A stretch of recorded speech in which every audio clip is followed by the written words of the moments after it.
Welcome, everybody. This is the Frederick Symphony Orchestra's live stream Thursday night episode. My name is Glenn Quater. I am the music director and conductor, and I'm so happy to be joined by three of my great friends and colleagues here at FSO. Our president of our board, Matt Stiegel, our associate conductor, Andrew Rosenfeld, and our co-principal oboe and moderator and tech guru, Bob Renshaw. How y'all doing, gentlemen? Hi, everybody. Doing well. Welcome. Living the dream. Well, yes, exactly. So we've got a really fun show tonight. We have a show featuring our great friend Rachel Franklin on piano, doing one of our all-time favorite Shostakovich Piano Concerto No. 2 in F minor. And it just so happens that all of our music tonight is Russian in the program. So should be a lot of fun, a lot of spirit. So Matt, how are you, sir? I'm doing quite well, thanks. Hope everybody else is doing well. And thank you to all the members of our audience and all of our viewers for being here with us tonight. We're so fortunate that we've been able to, every couple weeks do one of these live stream broadcasts. The members of the Frederick Symphony all miss so much being able to make beautiful music, just to get together and to rehearse and enjoy each other's company.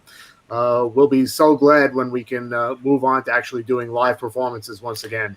But in the meantime, this is something, and we hope that everyone appreciates what we'll be able to do here, using this technology. So it's been great. It's going to be a good show tonight. So thank you. Absolutely, Andy. What about you, sir? How are you tonight? Doing great. It's always to have a chance to share this music and to kind of relive the programs is always really, really fun. And this is every couple of weeks. This is something I really look forward to. And it's just a little appetizer for what we're gonna be able to present and what we're getting ready to do this year. That's right. Which itself is an appetizer for what we're doing beyond. So, well, we have some good plans that we can talk about great plans before we go into our next segment here. And that first opening piece, Andy, that was such a great performance of the Waltz from Eugene Onegin. They played beautifully. Great really, opener. Really. I remember when we did that performance, and what a great piece. Fantastic. Yeah, and the orchestra really just brought it so beautifully on it. There's so much great energy and just it's such a fun piece. It's such a fun piece to do, and that's one of those pieces. Quite honestly, I just kind of sit back and let the orchestra do the work because they have all the fun, right? Let them have all the fun. Yeah. Well, I'm having the fun. They're the ones who are working on it. Exactly. So, Bob, how are you tonight? Doing great. Glad to be back. It's always fun to do these, and looking forward to talking about our plans for the season. And I think it's going to be an interesting project that we've got going. Definitely. And as always, people with questions, please put them in the comments, and we will do our best to respond. And thanks for watching, everybody. We keep on keeping on, right? That's right. We have a really interesting strategy ahead that we're doing for our coming season, and basically, we're fortunate enough to have found a place that we can do some recording of new material, and so our goal is to get some fresh performances on video and recorded and produce them for you, and offer them at very much the same way that we would our regular concert series. So they would fall in the same months as what we would typically do. So we're happy to say that we've got a great partner right now in the venue and getting the technical end set up so that we can record and create these incredible performances for you. So it's a beautiful space that we went to recently, right, gentlemen? It's gorgeous. Incredible. It's really cool. It's We won't say what it is yet. You'll know soon enough, but it's going to be just visually stunning, acoustically stunning, and featuring some great music. We have a couple of spots in the season where we'll be not only featuring the full the orchestra members, but also members from our Spotlight program, right? Bob and Paulella, that manage that program. They do incredible performances of small groups, solo works, chamber works, and we're talking about some really interesting music, aren't we, Bob? Yeah, we are some very, possibly some of the things that we had planned for Spotlight this season. Right. That we're not going to be able to do because of COVID. So perhaps some of those works, but just the fact that even for the orchestra, we're having to look at totally different repertoire than we would usually do because of the size of the space and social distancing and keeping everybody safe. I think in a way, it's really it's the silver lining, I guess. It's kind of exciting to be looking at a completely different subset of the literature than we normally do. Right. I'm really excited by some of the rep we've chosen. Oh, yeah.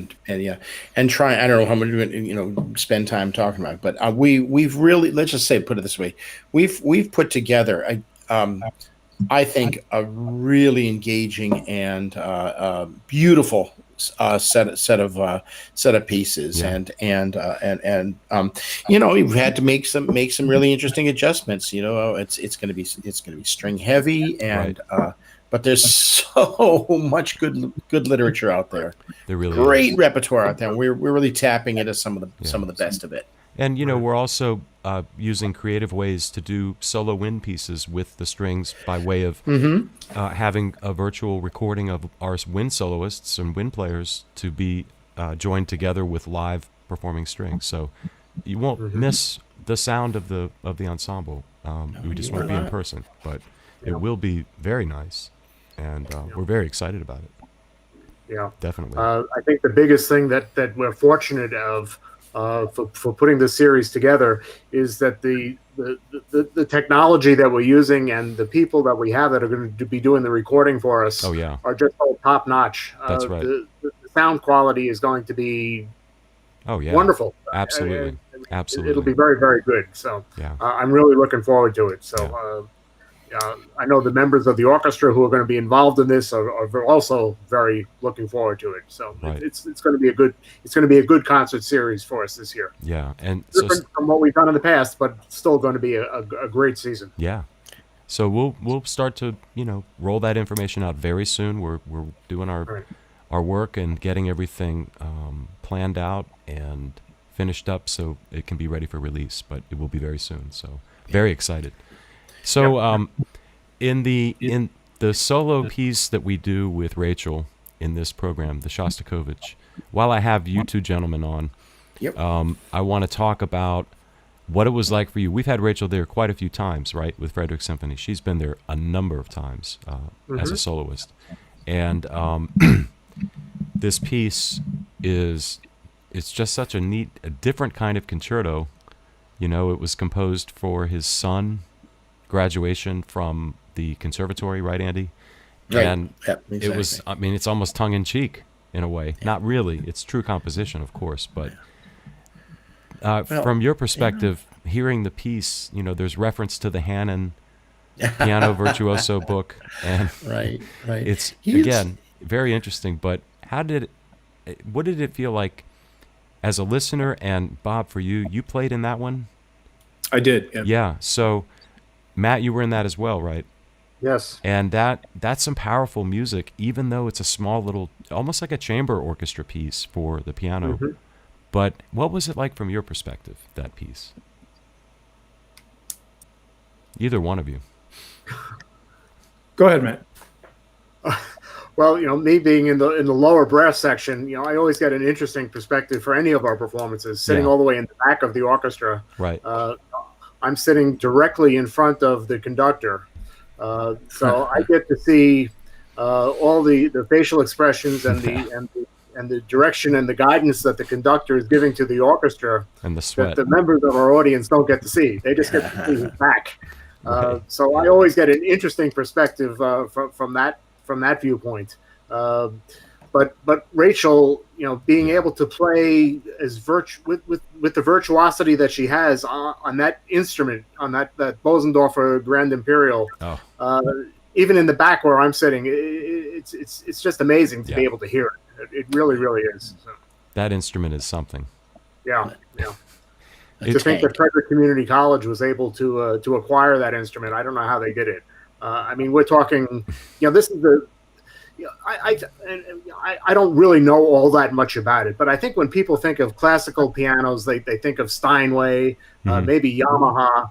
Bosendorfer maybe isn't the first name that people would come to think of, but the professional musicians, the professional pianists around the world who play on a Bosendorfer instrument, yes.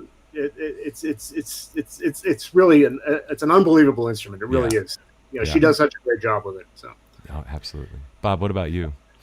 Yeah, I think this piece, Shostakovich, is so interesting because his music really, it has this really broad breadth, right? There's some Shostakovich that's like really dark, right? Okay. And then there's some that's kind of light and he had a good sense of humor and it comes through in the music. And I think to some extent, like you made a reference to the reference in the piece to the Hanon piano exercise. It's this is the funny Shostakovich. Yeah. This is the humorous guy. And so it's really fun. I think quite often, you're either playing the festive overture, which to me isn't Shostakovich, even though it is. Or you're playing that really dark stuff most of the time, not playing this lighter, bubbly stuff. And I think it was really fun to do that. It's really neat to see that side of a composer that we usually see the darker side of. Shostakovich is such an interesting guy because his career, this guy spent his entire life, his entire career on a tightrope, right? He was in and out of favor with the Soviet leadership, right? So he'd push as hard as he could because, of course, he had his sympathies with freedom and his expression as he wanted his independence as a musician, as a composer, as a creator, but he knew he also had to toe the line, so he'd push and nudge the what was considered tasteful until he got in trouble. And then he would back off and write something that he'd apologize with, like the festive overture.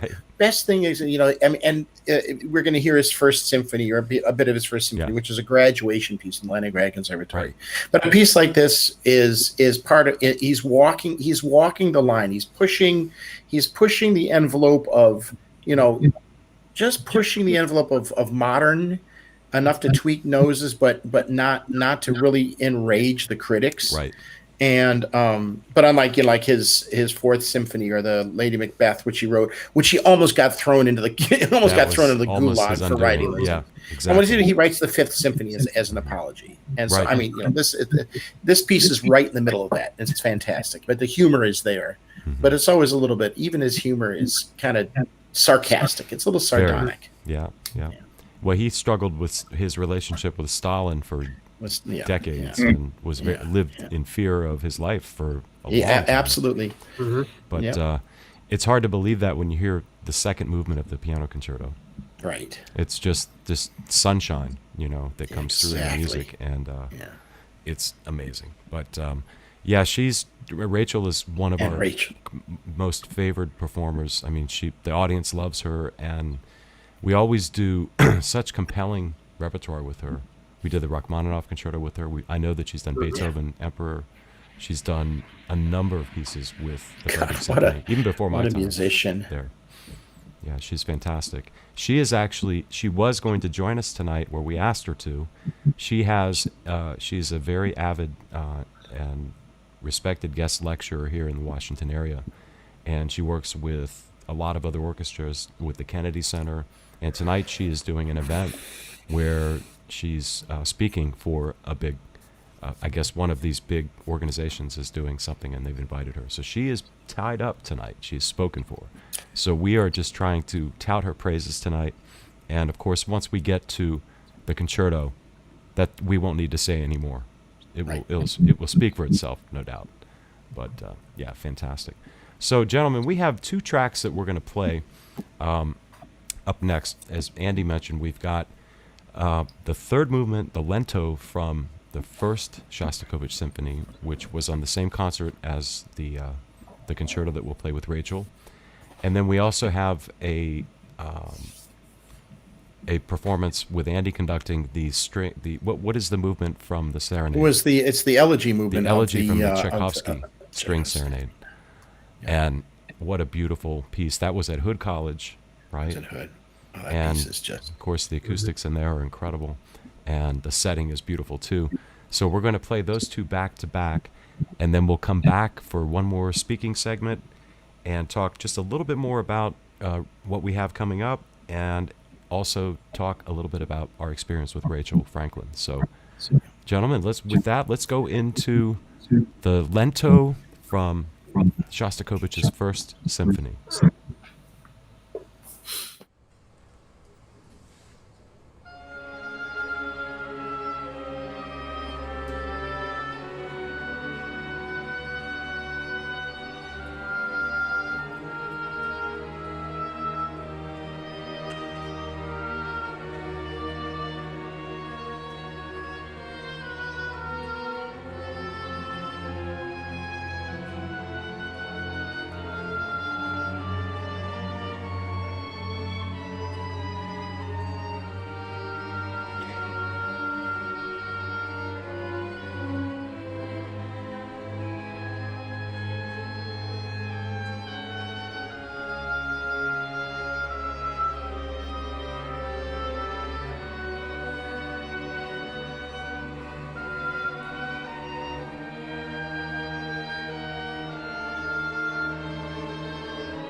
Welcome back, everyone.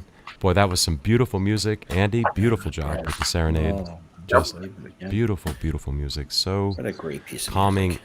We played these two very, very mellow or mellower tracks for you before we get into the fire of Rachel Franklin performing the concerto.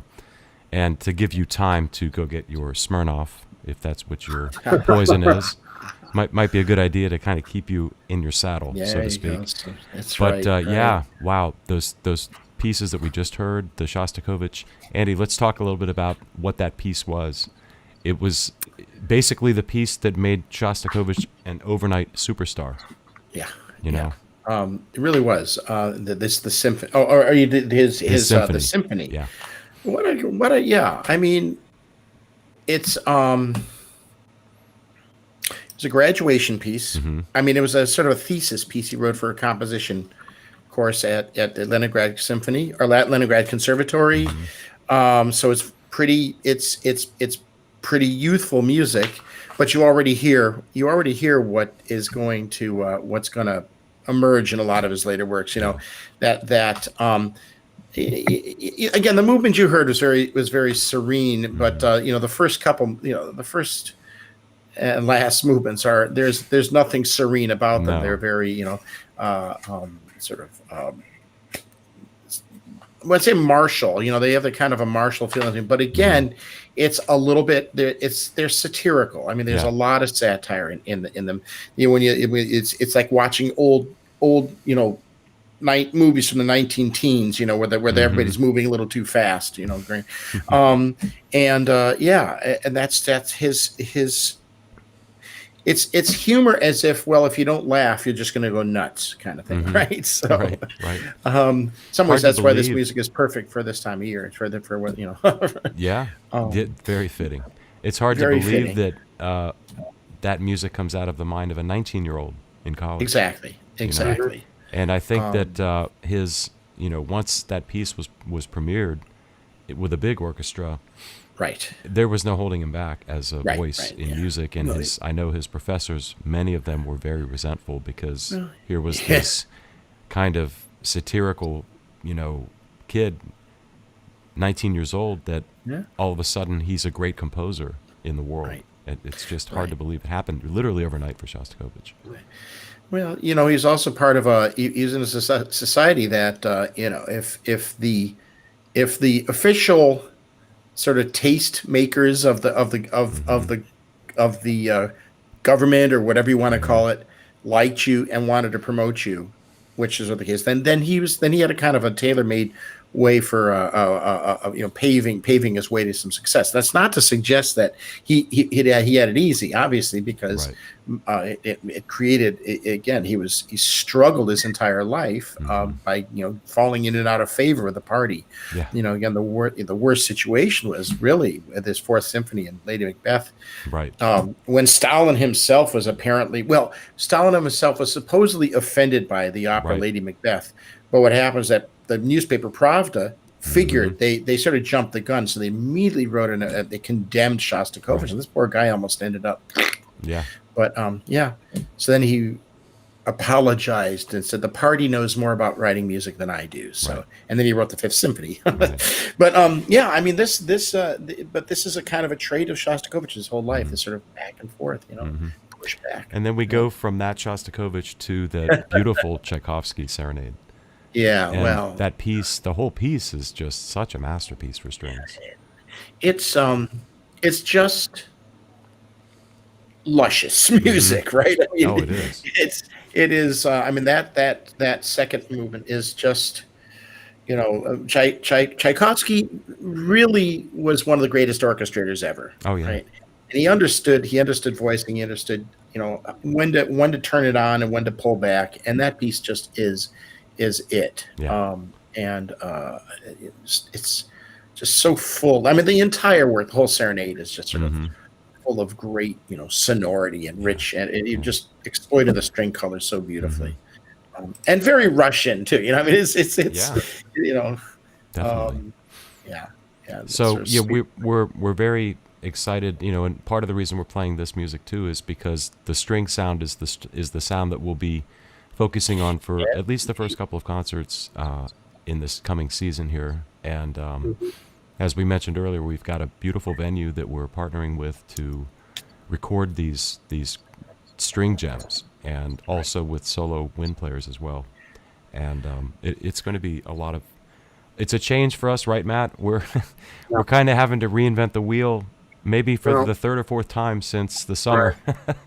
Yeah, it's always a moving target, it seems. Yeah. But it's different. But we're trying to do what we can to keep our concert season as stable and as comfortable as it always has been. Mm-hmm. So we are looking at having performances or concerts in October, our holiday concert, probably in December, and then concerts in 2021, March, May, and June, which is typically what we do for our normal concert season. Mm-hmm. Now, hopefully, the situation may get better, and maybe in March and May and June, maybe we'll be able to be in a real concert hall with a full symphony orchestra again. Yeah. We can all keep our fingers crossed and hope that we can do that. But I think it's good that we've got this plan in place that we're going to be able to still produce a concert season just the way we're going to be delivering it will be a little bit different. Yeah. So I think it's going to turn out really, really well. I do too, and we all appreciate the board's belief in what we're trying to do. It's again, there's no playbook for what we're all facing right now, and a lot of groups are really trying, and we're one of many. So anything you can do to support any of the groups in your area, do it, because we all can use a little bit of a lifeline right now. And by the way, yes, apropos. As we always do, mention the address at the bottom of your screen. Yes, that's right. If you are so inclined, we will be happy to accept any gifts of support that you feel that you want to offer. Absolutely. Yeah. But I think, Glenn, we're talking about this. We're talking about this technology too. I mean, this is something that even if, and Matt, you said that we could turn, if all of the dice end up on the right, with the right numbers, that we could end up, who knows, back doing more live. But even if not, this is exciting. In some ways, this is very exciting. The technology and the ability, and it's going to, the idea that we may just toss away this technology, and once we've discovered this new dimension for performing, it's I think this adds another element of our communicating with our audience. These new, which of course our goal is to be live, but and of course nothing's ever going to replace that. But the possibilities of technology open up all sorts of doors for delivering music to the public, and really interesting and exciting and innovative ones too. So, Bob, we were talking about some pretty exciting repertoire, even in light of our restrictions right now, that we'll be able to manage with even the distancing that we must do with our wind players. Is there any, Bob? Are there any pieces that maybe you have in mind? I know we talked about quite a few. Yeah, we've talked about quite a few. For on my own part, I've been working on the Bach G minor oboe concerto, which is also a G minor violin concerto and a G minor piano concerto, or rather keyboard concerto. And that is a beautiful piece, very familiar, well-known slow movement that's gorgeous. But some of the other things we've been talking about aside from the solo music is perhaps we had planned to play two different nonettes on the Spotlight concert. And if we can figure out how to make at least one of those work, it's a really interesting combination. The standard nonette is a violin, a viola, a cello, and a bass, and then a wind quintet, so a flute, an oboe, a clarinet, a French horn, and a bassoon. That's the 9 players, and it's really an interesting ensemble because even though it's only 9 players, it's a very orchestral sound. Right. It's really kind of neat. It would be great to do one of those if we can. And there are just all kinds of, there's so much great literature out there for smaller ensembles that that this gives us an opportunity to look at. So Yeah. it's exciting. Yeah.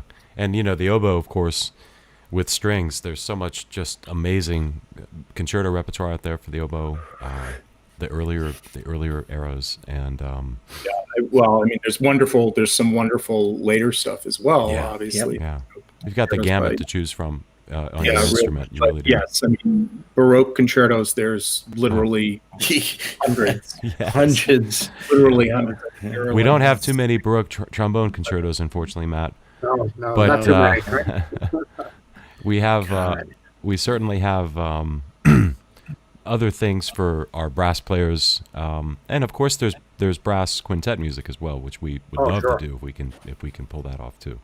But it's again, like Andy said, it's an interesting, challenging time.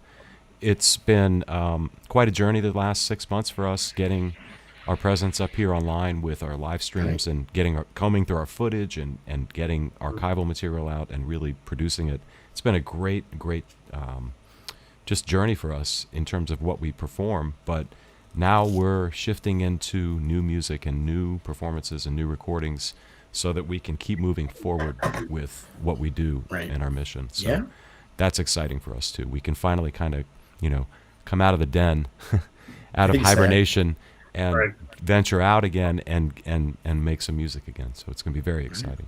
So what do you say we move into our main event, guys? We have I would the say that's a amazing great Rachel idea. Franklin as our soloist. As we mentioned, she is otherwise spoken for tonight at another very big event that she is speaking at. So we wish her the best of luck with that. And it's always great to perform with Rachel. She brings such great personality and humor and just fire in her playing and emotion too. I have a lot of family members that have seen her perform around with many orchestras, and they gravitate to her for her just absolute emotional performance and drawing you in to her, what she's feeling, just incredible. Well, just a joy to work with too. I mean, just just such a phenomenal performer all the way around. We're Absolutely. really, really lucky, fortunate to have this association. It's brilliant. And she has a long history with us too at FSO, which is great. Yeah. So let's talk briefly about the three movements. We have the first movement, and again, it's your typical Shostakovich, where he writes very sparsely, very pointed lines, pointed entrance, voices, and nothing really that long, and a lot of movement around the orchestra. Very lightweight feel in the beginning, but by the time you get to the end of the movement, it's full force orchestra in kind of, I want to almost say, a solely voicing, right? The voicing, it doesn't change as they go through that melody at the end. Then we go to this incredible second movement, which is one of the most serene, and I don't know what he was thinking when he wrote this movement. All I can think of is, he wrote this piece for his son. Maybe he was looking back when he was a child or something. That's the only thing that comes to mind, because it's so innocent and warm and beautiful. And it never goes to a place that ever makes you feel uncomfortable. It always stays in this beautiful place. It's a nice description of it. That's exactly right. And then the last movement is where we hear the quote from the Hanon Virtuoso. Yes. Yeah. It goes through the orchestra. The strings have it, and he cycles up a couple of steps doing the patterns, right? And then the piano goes back and forth with them too. But it's such fun. And then it has this kind of, I don't know, you almost want to think it's a Latin rhythm subdivision in the last movement, where he's got some odd metered things going on that feel like almost calypso in a way, right? It's very, very interesting. But, when you look back at his history, when he was a kid, before he went to college, he helped support his family by playing piano in the movie houses, the silent movie houses, to accompany the films. So he had to improvise and come up with things on the spot that he thought fit the films. And he did that for a long time. And a lot of his satire comes from his ability to look at something and kind of make a musical statement out of it draw that out. Right? Yeah, so you hear that very much in that last movement of this concerto. But what a great piece and what a great performer. I think we're going to be taking a little break from the live streams, Matt. Is that correct? Just shifting more into getting our new season launched and promoting it, getting you maybe some advanced footage of the space that we'll be in, and promoting that out as well and sharing it. But we've had a great summer doing our live streams, and we'll be back with these, of course, but with some new material, which is going to be very exciting, very exciting. Any last words, everybody? Because once we play this, we're going to just let the night run out and finish with Rachel. Parting words, anyone? Just this has been so much fun doing these live streams, and I can't even. I mean, I'm going to say it. I cannot begin to say how excited I am about the music that we're going to be preparing to present in the next several months. Yeah. Just stay tuned. It's going to be a really, really amazing season of music. So just, hang on. Yeah. Well, I've said this before in previous live streams, but I'm going to say it again. We're very fortunate that Glenn and Andy and Bob have the technical knowledge and expertise and wherewithal to be able to pull these things together for us, these live stream performances, these live stream shows. Thank you, gentlemen, for all you do, and especially for what you've done this past summer. And I'm looking forward to next month, October, when we're actually going to be able to produce this first new concert music for our audience and our patrons. So great. Again, thank you very much for all that you've done. Matt. Thank you, Matt. It's really easy to share this orchestra, because listen to the recordings. I mean, it's a gem in Frederick here, and we want to make sure everybody knows about it and keeps it going nice and strong. So how about you, Bob? Well, I'd just like to thank everyone who's watching tonight and has watched in the past, all the people who've tuned in for these, because you're why we do this, but also it's great to have a way to stay in touch with our audience, and this has been a very fun project, and Glenn, as you said, hopefully we'll do some more of these a little down. This has been a great project, so it's been a lot of fun, and thank you everyone for watching, and enjoy this amazing piano concerto you're about to hear and the amazing playing of Rachel Franklin. Yeah, indeed. You won't be disappointed, we promise. That's for sure. All right, well, thank you everybody again for watching. We'll be back in a few weeks with some updates and new information about what we've got going on. And with that, thanks again for our three guests tonight, and my great friends and colleagues, and everybody in the Frederick Symphony. We're getting close to launching up again, so stay tuned. And with that, we want to thank our great friend Rachel Franklin one more time for coming and playing with us, and we cannot wait to have her back again. Definitely soon. Oh, definitely. Okay, with that, folks, the Shostakovich Second Piano Concerto featuring Rachel Franklin and the Frederick Symphony Orchestra. Until next time, we'll see you. See you all. Okay.